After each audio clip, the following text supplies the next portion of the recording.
Inilah Injil suci menurut Santo Matius.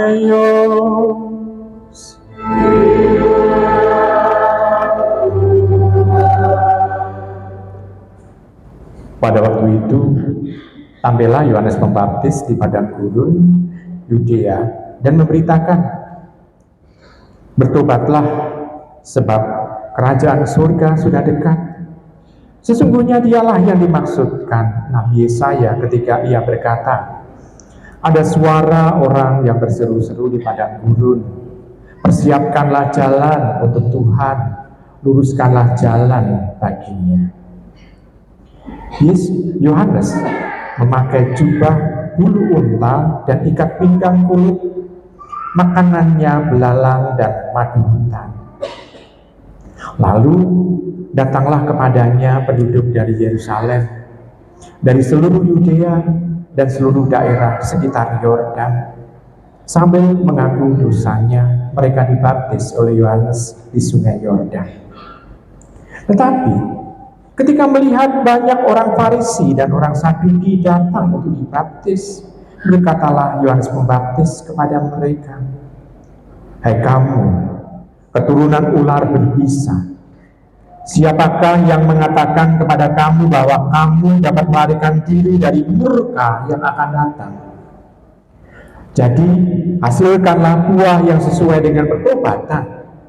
Dan janganlah mengira bahwa kamu dapat berkata dalam hatimu, Abraham adalah bapak leluhur kami.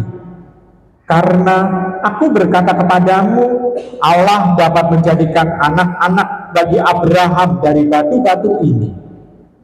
Kapak sudah tersedia pada akar pohon, dan setiap pohon yang tidak menghasilkan buah yang baik pasti ditebang dan dibuang ke dalam api. Aku membaptis kamu dengan air sebagai tanda pertobatan, tetapi Dia yang datang kemudian setelah aku lebih berkuasa daripada aku, dan aku tidak layak membawa kasutnya.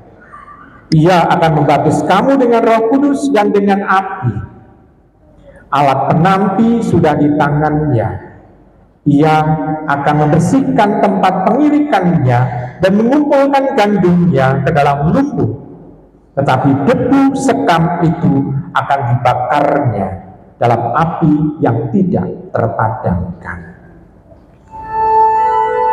Demikianlah sabda Tuhan.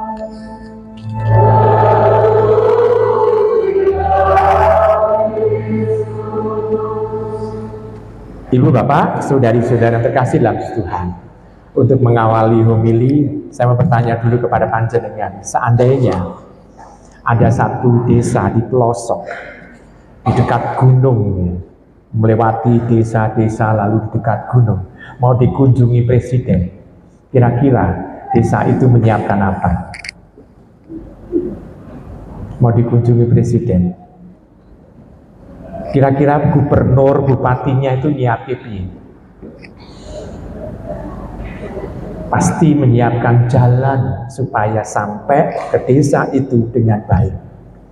Lalu kita bisa lihat, kalau ada jalan, ada tebing, ada jurang, pasti akan diuruk atau akan diratakan supaya mobil nantinya Bapak Presiden itu bisa sampai ke desa itu dengan baik.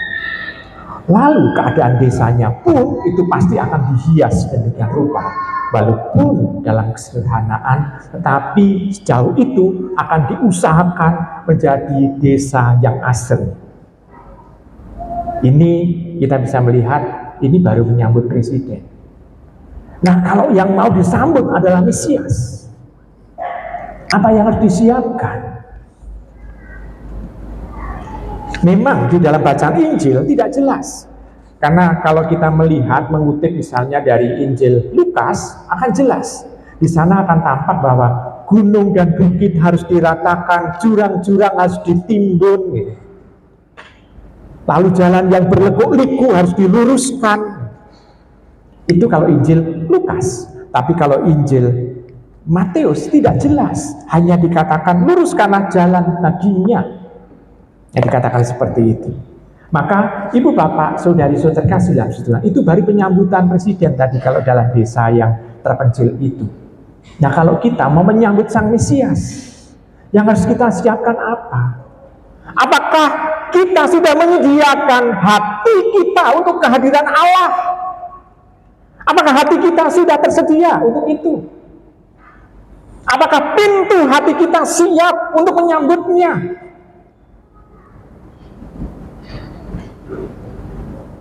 Kalau iya, ibu bapak, saudari-saudari kasih dalam Tuhan, kita pasti akan siap seandainya Sang Mesias datang dalam diri kita ini pada hari ini. Dan kehadiran Sang Mesias itu bukan kehadiran yang pertama dengan kelahirannya itu, tidak. Tapi kehadiran Sang Mesias yang kedua, yakni apa? Mau untuk mengajak kita menuju kepada kerajaannya. Jadi kita harus siap sedia untuk membuka hati bagi kehadiran Sang Mesias itu. Ini catatan yang pertama untuk bacaan Injil ini. Sekarang kalau demikian, catatan yang kedua, kita bisa melihat bahwa Tuhan mau, atau Sang Mesias itu mau hadir untuk memberikan damai. Maka kata-kata Tuhan yang keras ditujukan untuk orang Farisi dan orang-orang Saduki. Mereka menguasai kitab suci tetapi tidak menghidupinya. Tapi justru mereka memperberat orang-orang yang diajarnya itu.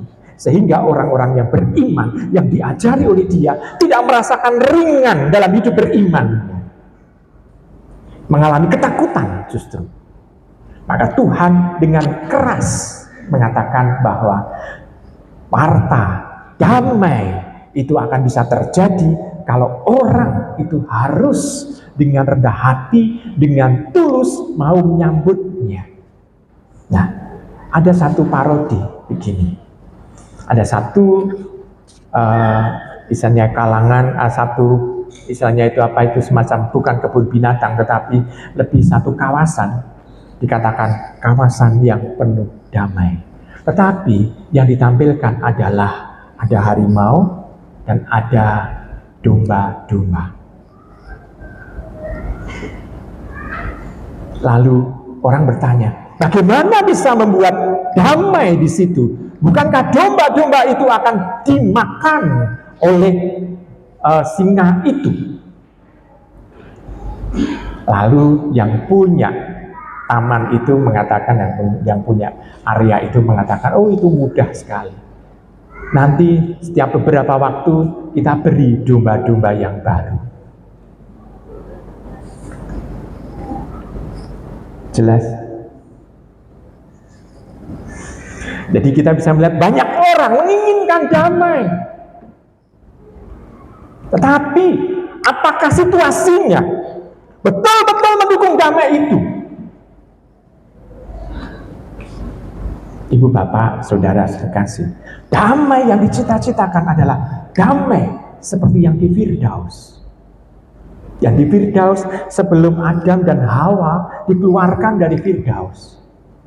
Damainya seperti apa? Seperti kita bisa melihat bahwa semua ciptaan Allah, tanaman ciptaan Allah adalah makanan bagi semua binatang. Berarti diandaikan di sana, maka misalnya ada singa, ada harimau, ada serigala, ada anjing, ada kucing, makanannya adalah buah-buah dari tanaman. Belum ada makan daging di sana. Bahkan juga manusia belum diciptakan untuk makan daging dalam alam penciptaan yang pertama itu. Sebabnya nanti pada saat boleh makan daging, ya boleh makan daging baru setelah Allah membuat janji dengan Nuh, gitu ya. Baru zaman Nuh itu baru boleh makan daging. Maka kadang-kala kelompok vegetarian itu mengatakan bahwa kami mau hidup seperti Allah menciptakan Adam dan Hawa, maka kami menolak daging. Vegetarian selalu mengatakan seperti itu. Nah, ibu bapak, saudari-saudara yang terkasih, bukan saya ngajari vegetarian, enggak, karena saya juga pemangsa karena saya juga omnivora. Omnivora, makan daging dan makan tanaman. Omnivora. Nah, kita bisa melihat di situ damai yang dicita-citakan seperti itu. Nah, apakah itu bisa terjadi? Kalau itu ada Allah di tengah-tengahnya, pasti akan terjadi. Kalau ada Allah ada di tengah-tengahnya, pasti itu akan terjadi. Kenapa? Kita bisa membayangkan begini, ibu, bapak, saudari-saudara. Kalau ada orang yang punya kekuatan, baik kekuatan senjata maupun kekuatan kekuasaan atau kekuatan uang, banyak orang yang seperti itu. Tapi ternyata ada orang yang penuh dengan kasih terhadap sesama, tetapi ada orang yang dengan semena-mena menindas sesamanya. Mengapa bisa berbeda? Karena yang satu hatinya kosong, tidak ada Allah di sana, tetapi orang yang penuh dengan kasih pasti ada Allah di dalam hatinya. Maka kita bisa melihat bahwa kekuatan, kekuasaan segala macam itu semacam fenomena yang bisa dipakai untuk menindas orang lain dan dipakai juga untuk mengasihi orang lain. Maka kalau ada Allah di tengah-tengahnya, pasti damai itu ada. Bukan karena masalah punya senjata atau tidak, tetapi karena ada Allah. Maka kalau dikatakan damai itu indah, maka di situ sebetulnya adalah Allah ada di tengah-tengah orang tersebut. Nah, damai yang dicita-citakan adalah seperti itu. Dan damai yang mau diwartakan oleh Yohanes Pembaptis maupun Nabi Yesaya dalam bacaan pertama adalah seperti itu situasinya, di mana Allah ada di tengah-tengah itu, sehingga semua bisa merasakan damai, tentram, nyaman, dan merasakan aman juga. Maka ibu, bapak, saudari-saudari yang terkasih, itu hanya bisa terjadi kalau orang yang bicara itu harus ada damai terlebih dahulu. Nah, ada orang yang mengatakan bahwa damai itu ditandai dengan pelukan. Maka ada pada suatu ketika macan ketemu dengan beruang. Kalau demikian damai itu ada pelukan. Maka yang menang adalah beruang, karena beruang untuk mematikan musuh pasti dengan memeluk itu, tapi dengan erat sehingga remuk tulang-tulangnya. Itu kalau beruang. Tetapi kalau macan itu pasti yang menang adalah karena punya taring. Jadi kita bisa melihat bahwa ternyata tanda bahwa memeluk pun itu belum tentu itu menjadi tanda damai. Jadi kita bisa melihat ini hanya sekedar contoh antara beruang dan macan. Ya, kalau macan senjatanya adalah taring, tapi kalau beruang tanda menangannya adalah kalau dia bisa meremuk musuhnya itu dengan pelukannya. Nah, ibu, bapak, saudara sekasih, maka kita harus jeli betul. Kalau orang ini mau mengatakan membawa damai, betulkah dalam diri orang itu betul-betul Allah ada di sana? Maka kalau kita juga diutus oleh Allah untuk bisa mewartakan damai sejahtera kepada yang lain, Allah sudah hidup dulu belum di dalam diri kita? Apakah kita yang kita wartakan ini bukan sekedar hiburan bagi banyak orang, tetapi haruslah sesuatu kenyataan Allah sendiri yang kita bagikan kepada orang lain? Damai itu bisa terjadi kalau ada itu. Lalu kalau berhubungan dengan keadilan sosial, dengan kehidupan sosial di tengah masyarakat, damai itu rumusnya, itu seringkali saya omongkan, rumusnya adalah sederhana. Damai sama dengan adil plus kasih.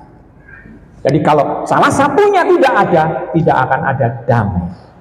Jadi ada kasih dan sekaligus ada adil.